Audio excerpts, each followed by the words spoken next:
Hello friends, അസ്സലാമു അലൈക്കും. എല്ലാവർക്കും നമസ്കാരം. ഫത്തൂഷ് വേൾഡിലേക്ക് സ്വാഗതം. ഇപ്പം ഞാനിന്ന് വന്നിട്ടുള്ള മത്തനെ കൊണ്ട് 2 ഐറ്റംസ് ആയിട്ട് ഇന്ന് ഞാൻ വന്നിട്ടുള്ളത്. അടിപൊളി റെസിപ്പി ആയിട്ടാണ് വന്നിട്ടുള്ളത്. മത്തൻ പുളിശ്ശേരിയും പിന്നെ അതുപോലെ തന്നെ ഒരു നല്ല പായസമായിട്ടാണ് ഇന്ന് ഞാൻ വന്നിട്ടുള്ളത്. തീർച്ചയായിട്ടും വെറൈറ്റി റെസിപ്പി തന്നെയാണ്. അപ്പോൾ നിങ്ങളെല്ലാവരും ഫുള്ളായിട്ട് കാണും. അപ്പോൾ നമുക്ക് പായസത്തിന് വേണ്ടിയിട്ട് 1/2 കപ്പ് ജീരകശാല റൈസ് വേണം. അത് 2-3 മണിക്കൂർ വെള്ളത്തിൽ കുതിർത്തി വെക്കണം. പിന്നെ ഞാൻ ഏകദേശം 1 കിലോൻ്റെ മേലെ ഇവിടുത്തെ മത്തനെ ഇതിനു മുന്നേ പറഞ്ഞിട്ടുണ്ട്. അത് വലിയ മത്തനാണ്. അത് ചെറിയ കഷ്ണം തന്നെ വാങ്ങിച്ചാൽ ഒരുപാടുണ്ടാവും. അപ്പോൾ ഞാനെല്ലാം ക്യൂബ്സായിട്ട് കട്ട് ചെയ്ത് വെച്ചിട്ടുണ്ട്. അത് കഴുകി ഒരു പാത്രത്തിലേക്ക് ഇട്ട് കൊടുത്തിട്ടുണ്ട്. നമുക്കിത് പകുതി ആക്കിയിട്ട് എടുക്കണം. പകുതി പുളിശ്ശേരി ആക്കാൻ വേണ്ടിയിട്ടും പകുതി പായസമാക്കാൻ വേണ്ടിയിട്ടാണ്. അപ്പോൾ ഞാൻ ഫസ്റ്റ് ഉണ്ടാക്കുന്നത് പുളിശ്ശേരിയാണ്. ആ പുളിശ്ശേരിക്ക് വേണ്ട മത്തൻ ഞാനിതാ കുക്കറിൽ ഇട്ട് കൊടുക്കുന്നത്. കുക്കറിൽ ഇടണമെന്നില്ല, പെട്ടെന്ന് തന്നെ വെന്ത് കിട്ടുന്നൊരു സാധനമാണ് മത്തന്. അതുകൊണ്ട് എളുപ്പത്തിലാകാൻ വേണ്ടിയിട്ടാണ്. അപ്പോൾ 1 ടേബിൾ സ്പൂണോളം മുളക് പൊടിയും 1/2 സ്പൂണ് മഞ്ഞൾപ്പൊടിയും ആവശ്യത്തിന് ഉപ്പും കുറച്ച് വെള്ളം കൂടരുത്. നമ്മൾ അത് മുങ്ങാൻ വേണ്ടിയിട്ട് മാത്രമുള്ള വെള്ളം മാത്രം ഒഴിച്ച് നന്നായിട്ട് മിക്സ് ചെയ്ത് ഒരു 2 വിസിൽ വരുമ്പം തന്നെ പെട്ടെന്ന് തന്നെ ഇത് വെന്ത് കിട്ടും. അപ്പം ഞാനിതാ സ്റ്റൗ കത്തിച്ച് കുക്കർ സ്റ്റൗ വെച്ച് കൊടുക്കുന്നുണ്ട്. ഒരു 2 വിസിൽ വരുന്നത് വരെ നമുക്കിതൊന്ന് വേവിച്ചെടുക്കണം.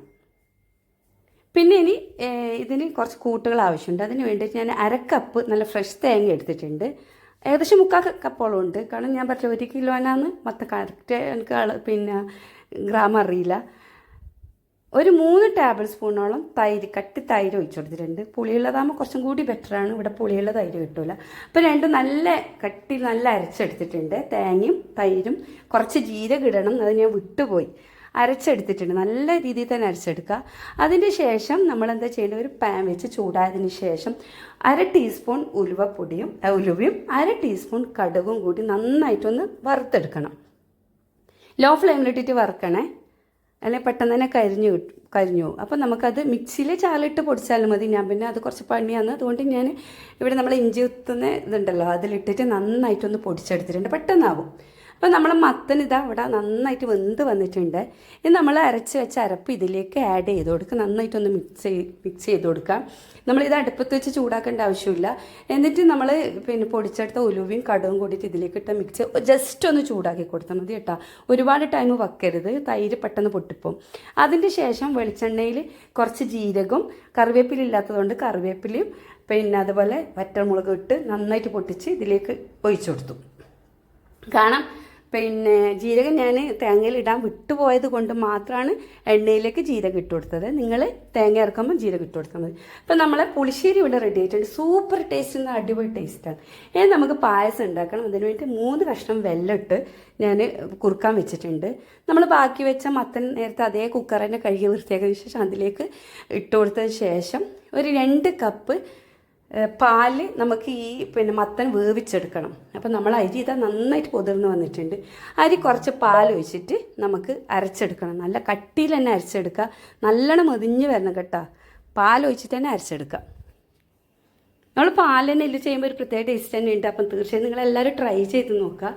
അപ്പം നമ്മളെ പാലും മത്തനെല്ലാം കൂടി മിക്സാക്കി നന്നായിട്ട് വെന്തിട്ടുണ്ട്. അത് നല്ലതുപോലെ ഉടച്ചെടുക്കുക.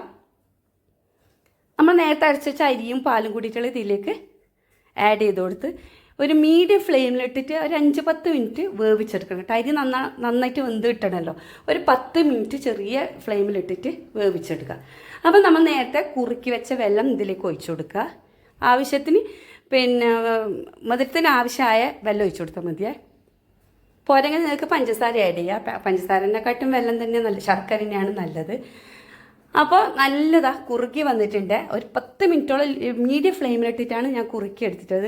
അടിപൊളി ടേസ്റ്റാണ്. കാണുന്നത് വിചാരിച്ചാൽ അമ്മ പണ്ടേ ഉണ്ടാക്കുന്ന ഒരു പായസമാണ്. 1 ടീസ്പൂൺ ഏലക്കപ്പൊടിയും കൂടി ഇതിലേക്ക് ഇട്ട് കൊടുത്തിട്ടുണ്ട്. അപ്പോൾ നല്ലൊരു ഫ്ലേവറിന് വേണ്ടിയിട്ടാണ്. അപ്പോൾ നമ്മൾ പായസം ഏകദേശം ഇവിടെ റെഡി ആയിട്ടുണ്ട് കേട്ടോ. ഇനി നമുക്കിതിലേക്ക് 1 ടേബിൾ സ്പൂണോളം ഗീ ഒന്ന് ചൂടായതിന് ശേഷം തേങ്ങക്കൊത്തും നാട്ടിൽ നിന്ന് കൊണ്ടുവന്നതാണ്.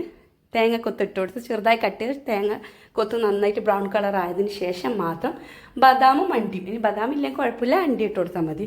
അത് രണ്ടും ഇല്ലെങ്കിൽ കുഴപ്പമില്ല. ഉള്ളി ഇഷ്ടമാണ്, ചെറിയ കഷ്ണം ഉള്ളി ഒന്ന് ഫ്രൈ ചെയ്ത് ഇട്ട് കൊടുത്താലും മതി. അപ്പോൾ അത് പായസത്തിൻ്റെ എല്ലാം റെഡി ആയിട്ടുണ്ട്. ഇനി ഇത് നമുക്ക് ഈ പായസത്തിലേക്കൊന്ന് ഒഴിച്ചു കൊടുത്താൽ മതി.